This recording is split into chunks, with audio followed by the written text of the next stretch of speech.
Hi everyone, my name is Devansh Chen. I'm the founder of No Karoshi, which is a product design agency. And today I will be talking to you about um, tools for early stage founders or product kind of, product tools for early stage founders, whatever. Okay, so let's get into it. How do I share my screen? Where is it?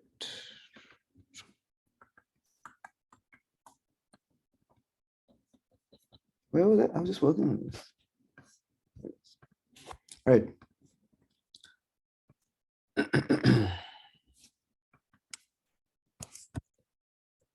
Some catchy title here. Yeah. So this is the talk for product talk for startup founders. So a little bit about who you are. So you're an early stage founder. You're building a first or early version of your product, and you're trying to get first or early customers and generally make a better product.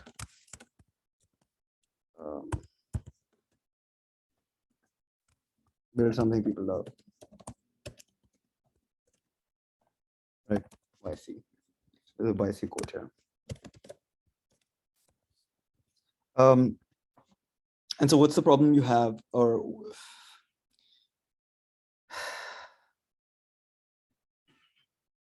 your product isn't solving a customer problem in a good way.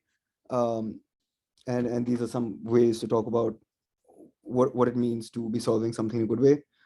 You're probably also trying to raise funds, and so you're ideally looking for an uptick in certain metrics, usage, growth, or revenue.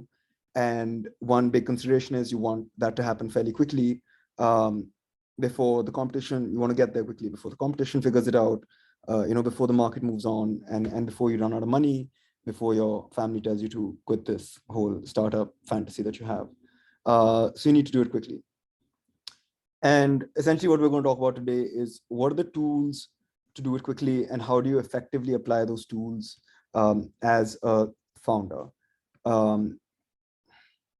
Right, so just write down whatever you said here. So yeah, we're going to be talking about these tools. And so let's start with kind of what are we trying to do at the end of the day? Let's boil it down, right? What are we trying to do? We're trying to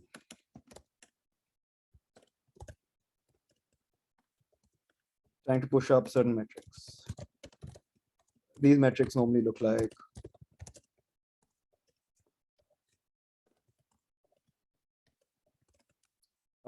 usage, revenue. That's pretty much it. People are using it, and you're making some kind of money out of it. And we can go into a whole thing about KPIs and this kind of stuff, but let me just link that back here. Let me pause this.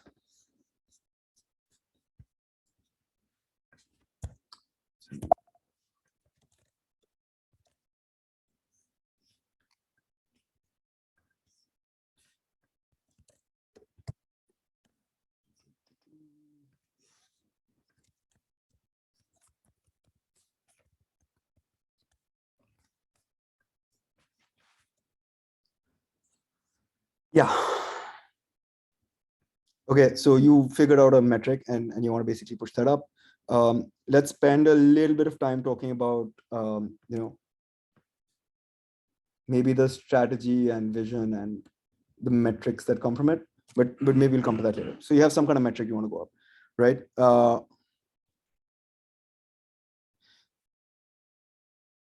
And the question is, why is that metric not going up? So what I've seen happen fairly often is that someone will have an idea, and then not knowing how to build it, they will do either one of two things. If they have money, they'll go to a development agency. And if they don't, they'll try to convince an engineer that this is worth building. And then often they'll go off and build something, but it's basically not the most efficient way to build it. And there are a number of product and design techniques that are relevant to how you build your product, which a lot of people just don't know. And many times I've spoken to people and asked them, what time, like, when are you planning to make your first product hire? And they'll say, oh, number 15 or 20. And so I think somewhere the thought has come that you hire a product person to manage your engineering teams. And certainly that's a part of product management, but not all of it. And I think the reason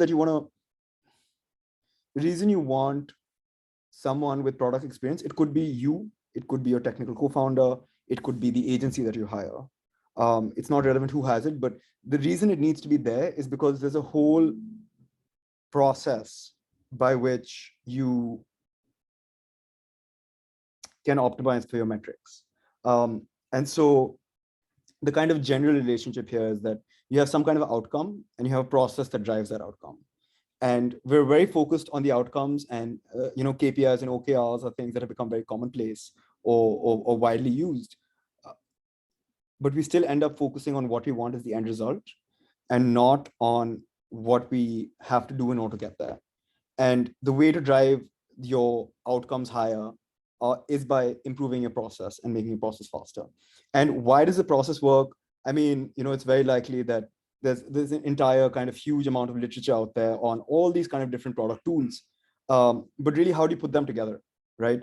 And as a startup founder, not only how do you do them on your own when it's just you and maybe one more person, but how do you set your team up so that as you step out of that role and delegate, that the process doesn't break down and that you can figure out how to move quickly in a scalable way.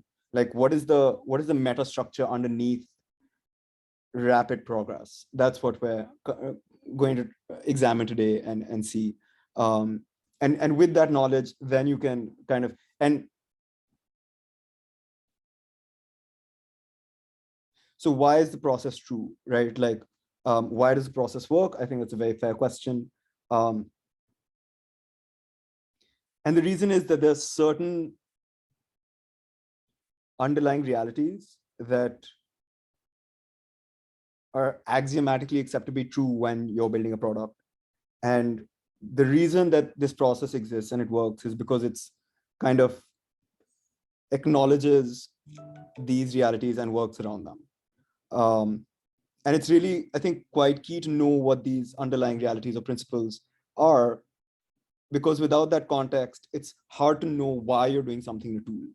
And so we're going to actually talk about all three things in this talk. Is, what are the principles that underlie all of this stuff, or underlie product development as an endeavor, and then what are the processes that you must use in order to effectively manage certain challenges that come with developing new products, and eventually, if you do that right, the hope is that you get kind of good outcomes. So yeah, that's what we're going to be talking about. So let's start with the principles.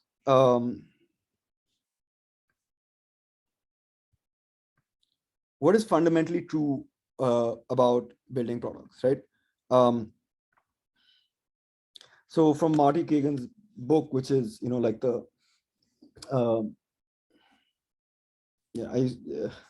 which is kind of a super authoritative book, product book.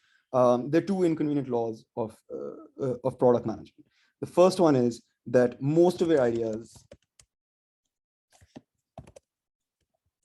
won't work. No matter how great an idea you think you have, just many of them will not work. And the other problem is that even for the ideas that do work, it'll take you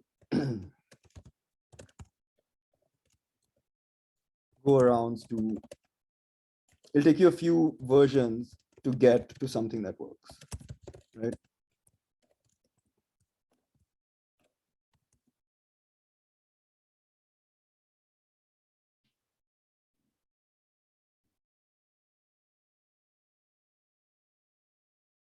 And really everything stems from these two laws. And so we're going to talk about how these two laws, right? And then there's this whole story about, right, playing the game and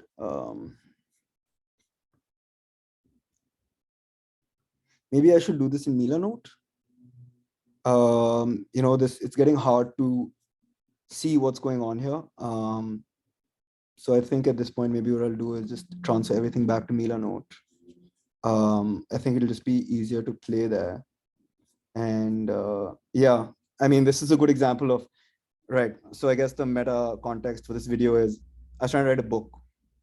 And then I realized like a book was really hard to write. And this is the book that I was trying to write, a product management handbook for founders. And then I had this idea that, oh, rather than writing a book, why don't I do a talk? It'll be much easier to do the talk because your ideas will kind of come together, and then you can take the structure from the presentation. And I know how to build presentations, so the thought was I could do that a lot easier. And then I met someone yesterday who said, oh, why don't you just say what you want to say, and then make your presentation follow that.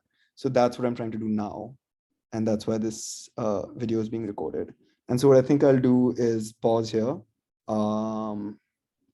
rearrange in Milanote. It's a waste of time, but I think it's going to be worth it. And if it does work, then for all the other talks and things that I do, I will use the same process. So I think might be worth like a 10-minute investment.